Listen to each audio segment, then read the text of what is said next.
Good morning সবাইকে। সবাই কেমন আছো? আশা করছি অনেক ভালো আছো। মিষ্টি লাইফস্টাইলে তোমাদের সবাইকে অনেক ভালোবাসা জানিয়ে একটা নতুন ভিডিও শুরু করলাম।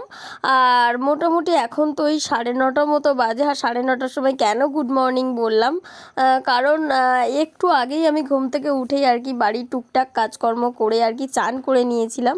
তো আজকে আমাদের বাড়িতে আর কি পুজো আছে, তো তার জন্য আর কি রেডি হয়ে গেছিলাম, পুজো দিতে যাব। আর ঠাকুরমশাই চলে এসছে, তো ভাবলাম ছোট করে একটা ব্লগ শুরু করলাম। আর পুজোটা তো তোমাদের সঙ্গে শেয়ার করতে পারিনি সকালে আর কি, তোমাদের সঙ্গে কথা বলতে বলতে আর ওদিকে ঠাকুরমশাই চলে এসেছিলো, তো তার জন্য আর কি আমি পুজোর দিকে চলে গেছিলাম, তাই আর ভিডিও করা হয়নি। তো তারপরে উপর থেকে নেমে এসেছি, নেমে এসে আমি চেঞ্জ করে নিয়েছি। আর এখন মোটামুটি ওই 1:30 থেকে 2 বাজে। একটু পুজোর দিকে আর কি বেশি ব্যস্ত ছিলাম, কারণ জানোই তো পুজো মানে অনেক কিছু কাজ থাকে।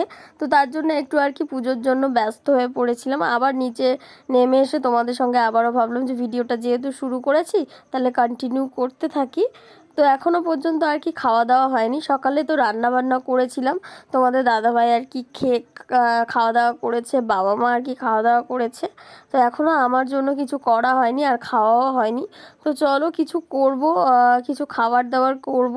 তো সেটাই তোমাদের সঙ্গে আর কি ছোট্ট করে শেয়ার করব যে কি কি করলাম, উপোস করে কি কি খাওয়া দাওয়া করলাম, সেটা তোমাদের সঙ্গে একটু শেয়ার করে নেব। তো চলো। তো তারপরে এই যে আমি এখানে আলুটাকে এরকম ছোট ছোট চৌকো করে কেটে নিয়েছি। আর তারপরে এদিকে আমি আর কি উনুনটাকে, মানে উনুন বলছি, গ্যাসটাকে জ্বালিয়ে নিয়েছি।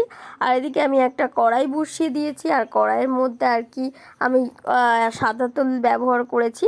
সাদা তেল, কালো জিরে, তেজপাতা, শুকনো লঙ্কা দিয়ে আলুটাকে দিয়ে আমি ভালো করে আর কি ভেজে নিচ্ছি আলুটাকে। তো এইভাবে একবার করে দেখো, ভীষণ সুন্দর খেতে লাগে, নিরামিষ হলেও না ভীষণ সুন্দর টেস্টি লাগে। আর তারপরে এখানে আমি আর কি হলুদ গুঁড়ো ব্যবহার করব না, এখানে আমি খুব সামান্য পরিমাণ ঝালের গুঁড়ো ব্যবহার করেছি। আর তারপরে এখানে আমি লবণটাকে এভাবে দিয়ে দিয়েছি, দিয়ে ভালোভাবে তেলের সাথে আর কি কষিয়ে নিচ্ছে একটু, মানে একটু লাল লাল করে, আলুটার গায়ে একটু লাল লাল ব্যাপার চলে আসবে। তো সেরকম করে কষিয়ে নেওয়ার পরে আমি এখানে পরিমাণ মতো জল ঢেলে দিচ্ছি। তোমরাও একবার এইভাবে ব্যবহার করে, মানে এইভাবে করে দেখো, ভীষণ সুন্দর খেতে লাগে। আর এখানে আমি আর কি তরকারির মধ্যে দেবো বলে একটা ভাজা মশলা ব্যবহার করেছি, যে সব রকম মশলাকে ভেজে গুঁড়ো করে নিয়েছি। এটা লাস্ট পজিশনে আমি ব্যবহার করব, ভীষণ সুন্দর, এর জন্য না তরকারিটা ভীষণ সুন্দর টেস্টি হয়। তো তারপরে আমি এখানে আর কি কাঁচের ঢাকনাটা দিয়ে ঢাকা দিয়ে নিয়েছি। আর তারপরে আমি এখানে খুব অল্প পরিমাণে ময়দা দিয়ে দিয়েছি।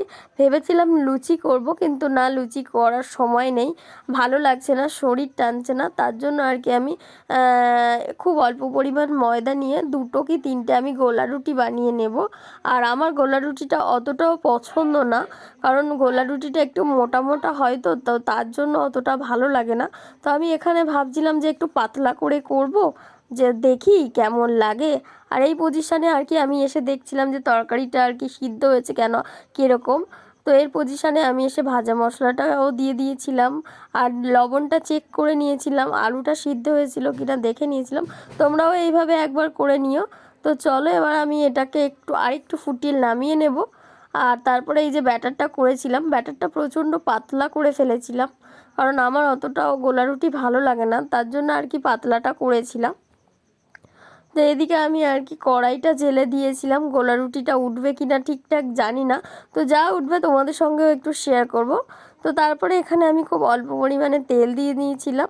আর তেলটাকে এভাবে চারদিকময় করে দিয়ে এখানে আমি 2 থেকে 3 চামচ, 2 থেকে আড়াই চামচ মতো আর কি ব্যাটারটা দিয়ে দিয়েছিলাম।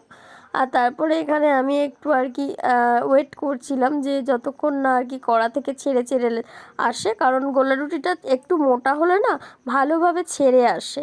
তো এখানে আমি দেখছিলাম খুন্তি দিয়ে আর কি করছিলাম, কিন্তু কোনোভাবে আর কি ছাড়ছিল না, তো বসে যাচ্ছিল, কড়ার সাথে লেগে যাচ্ছিল।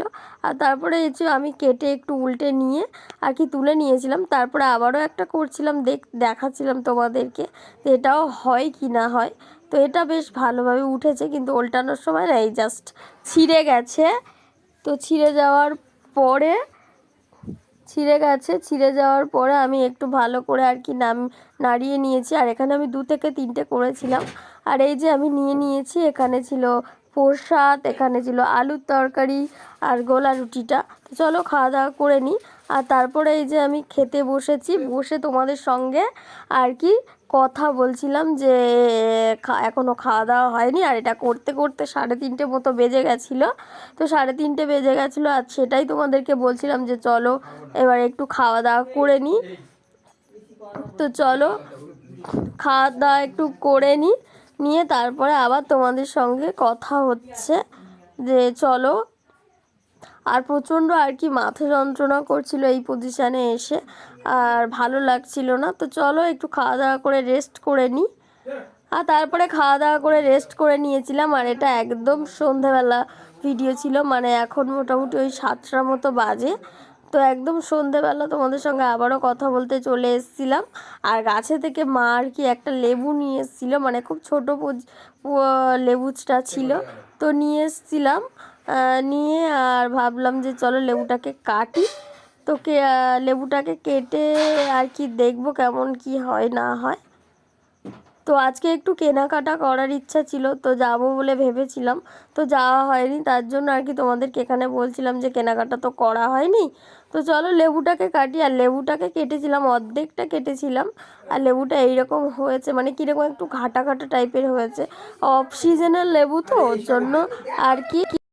তো তারপরে এই যে এখানে আমি একটু অল্প পরিমাণে লবণ দিয়ে নিচ্ছি, কারণ লেবুটা না প্রচণ্ড টক ছিল।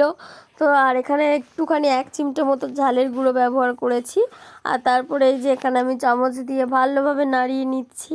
আর এটাকে এখন টেস্ট করে দেখব কেমন লাগে না লাগে, আর কেমন বাজে মানে লাগছে না, মানে কেমন একটা কীরকম লাগছিল। তো আমি একটু অল্প পরিমাণে খেয়েছি, আর অর্ধেকটা লেবু ছিল। আর লেবুটা একটু টক টক মতো ছিল, আর কীরকম ঘাটা ঘাটা ছিল, খুব একটা ভালো লাগেনি। তো যাই হোক একটুখানি পরিমাণে খেয়েছি। তো তারপরে আর কি লেবুটা পুরোটাই বাইরে রেখে দিয়েছিলাম, মা খেয়ে নিয়েছে। তো চলো, আর তারপরে এই যে লেবুটা খাওয়ার পরে এখন মোটামুটি বাজে ওই 9:30 10টা পর্যন্ত। তো ভাবলাম তোমাদের সঙ্গে একটু কথা বলি। তো গুড নাইট সবাইকে। ব্লগটা এখানেই শেষ করছি। সবাই ভালো থেকো, সুস্থ থেকো, আর মিষ্টি লাইফস্টাইলকে ফলো করতে থেকো। আর তোমাদের দাদাভাই তো আজকে বাড়িতে আসবে না, তো তার জন্য আর কি একটুখানি মনটা আর কি খারাপ হয়ে গেল। কিছু করার নেই, মন খারাপ হলে তো আর কিছু করার থাকে না। তো কী করবো। তো চলো টাটা বাই, সবাই ভালো থেকো।